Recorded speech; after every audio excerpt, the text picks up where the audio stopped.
deep for you. This morning I love you too. Be sure.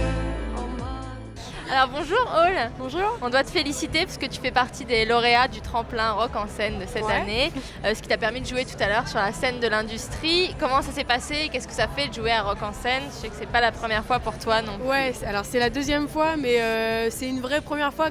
Enfin, quand je dis une vraie première fois, c'est dans des conditions, grosse scène, avec un public vraiment présent. Donc la première fois oui, l'année dernière, mais c'était sous un chapiteau. Et puis finalement, là j'ai eu des vraies sensations de festival. Et donc voilà, très honorée d'être invitée de nouveau. Et puis surtout pour les 10 ans, donc c'est cool.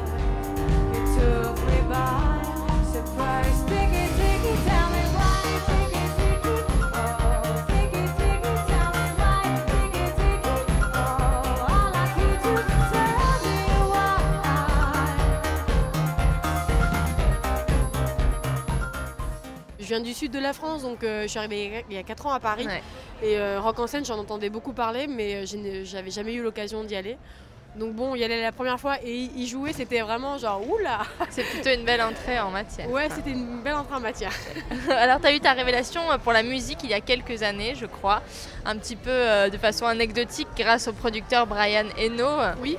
Voilà, alors comment ça s'est passé? On revient, mais parce que bon, c'est ça donc. Alors ça s'est passé comment la petite histoire? La petite histoire, c'est que comme j'étais encore étudiante aux Beaux-Arts, on faisait des excursions pour les biennales, etc. Puis un jour, on part à la Biennale de Lyon, d'art contemporain, et là, on rentre par petits groupes dans une grande salle noire avec un spectre, des espèces d'éléments en suspension, et un spectre lumineux et une espèce de musique hyper étrange, vraiment très lente. Et là, je reste scotchée, tout le monde entre-temps part et moi je reste et je suis complètement... je sais pas, il se passe un truc en fait, je peux pas expliquer quoi. Et en fait, je vois que c'est Brian Eno, mais je ne sais pas qui c'est à l'époque. Donc je recherche et là, je vois que c'est un gros producteur, Bowie, etc. Et donc, vu que je commençais un peu à vouloir triturer la musique, je m'y intéressais, j'ai toujours chanté, donc ça restait quand même dans ma direction. Je me suis dit, je sais pas, en fait, je pense que ça a été le point de départ sur plein de choses parce que, d'une part pour des pièces sonores et puis peut-être des vidéos, des choses que j'ai pu un peu faire, mais surtout une appréhension de la musique qui était, en fait, je veux faire de la musique, mais peut-être quelque chose de différent. Voilà. Et donc tu as commencé, je crois, par la guitare à l'époque. Je joue pas de la guitare en fait, je faisais 3-4 accords pour pouvoir juste faire des mélodies. Et ça a fait que j'ai composé quelques titres, mais que j'ai très vite réadapté avec des machines. La guitare, c'était pas mon truc. Et d'ailleurs, je l'ai complètement éradiqué. Abandonné. Même dans les prods, il n'y a pas un son de guitare. Donc, il y a eu un problème avec la guitare. Et du coup, les machines électroniques, c'est venu l'électronique, c'est venu parce que c'était ce que tu écoutais ou c'est venu parce que c'était aussi un peu plus facile d'accès peut-être à ce moment-là? Parce que c'était ludique aussi. Il y avait d'une part parce que ce que j'écoutais, c'était la scène trip-hop à l'époque qui m'inspirait beaucoup.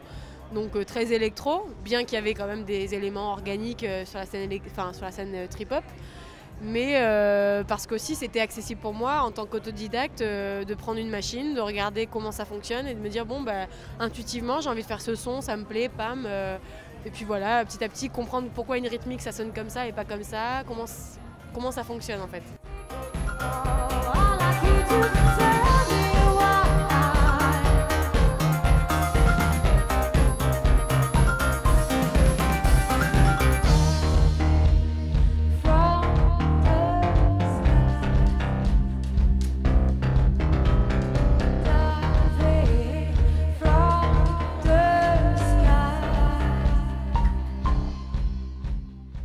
J'ai toujours en fait, par exemple sur mon iPhone, il y a toujours ce truc de mémo vocal et c'est un gros outil pour moi parce que dans la rue, je vais penser à un truc, je l'enregistre, ça me fait penser à telle rythmique, je l'adapte et bam bam et ça peut devenir un morceau. D'accord. Voilà.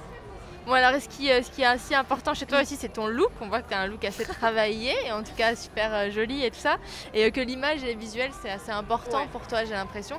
Est-ce que justement au-delà du projet musical, All c'est aussi un projet artistique qui va te permettre de...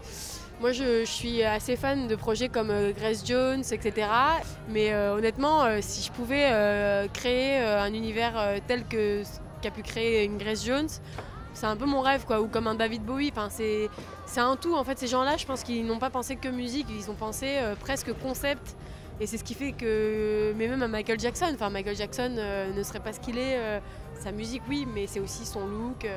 Et je pense qu'il y a toujours eu ce pont intéressant entre la mode et la musique. Alors ton projet, il est aussi un peu entre électro et pop, si on veut le classifier, Oui, mais en bah même oui, temps, oui, on a l'impression que tu pourrais aller dans plein d'autres domaines différents, et que c'est un projet assez libre. Est-ce que tu as envie d'explorer d'autres pistes, d'autres genres musicaux En fait, je suis c'est un peu aussi mon problème, c'est que je suis tellement en quête de plein de choses à chaque fois que je me retrouve à faire un son dubstep, comme d'un coup, je vais avoir envie de faire un son complètement différent. Là, on peut entendre tes morceaux essentiellement sur Internet. Voilà, il y a 2-3 morceaux qui tournent. Et alors, quand est-ce qu'on va pouvoir en fait, je sais que Ouais. pendant un long moment, parce qu'en fait, ce qui a été le problème, c'est que les choses sont arrivées trop, même rapidement.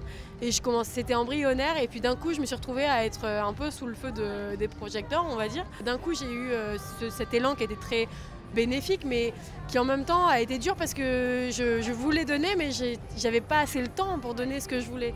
Donc il y a eu un moment donné où on a dit bon, c'est cool, ils sont là, ces gens-là, je pense qu'ils kiffent vraiment ce projet. Il faut pas les décevoir, donc je vais prendre le temps, je vais me ralentir un peu la cadence. C'est ce qu'on a fait. L'album, il sera là pour janvier 2013, en tout cas, c'est le but, et j'espère qu'il sera là parce que Il est prêt en tout cas ou il y a beaucoup de titres avancés, il y a des titres finis, dont Disorder qu'on va laisser en free download parce que voilà, j'ai envie que les gens puissent l'approprier rapidement. Merci beaucoup, Merci Ole, et à à vous. très bientôt. À bientôt. Oh, I like you too.